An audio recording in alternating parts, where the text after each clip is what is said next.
Today I'm going to show you how to make currant whirls.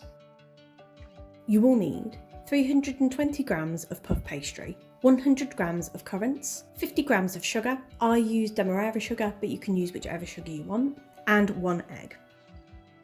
Firstly, you want to roll out your pastry. I bought pre-rolled pastry because I just wanted to, but if you want to roll it out, you can do just flour your work surface first and then roll it out.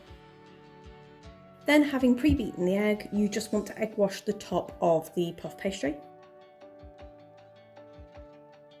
And then sprinkle with your currants, making sure that they are as spread out as possible.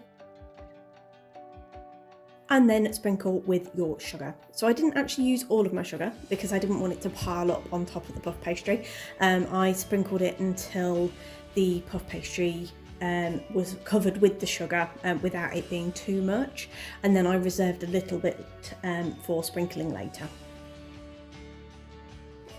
Then you want to roll the puff pastry into a log.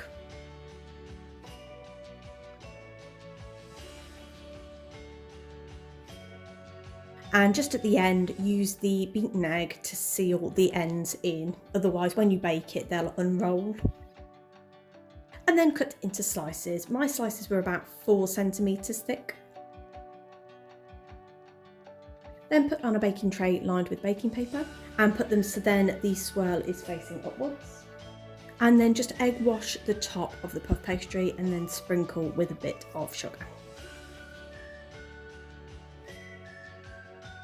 Then pop in a preheated oven at gas mark 6, 200 degrees centigrade or 180 fan assisted for 15 to 20 minutes until the top is golden.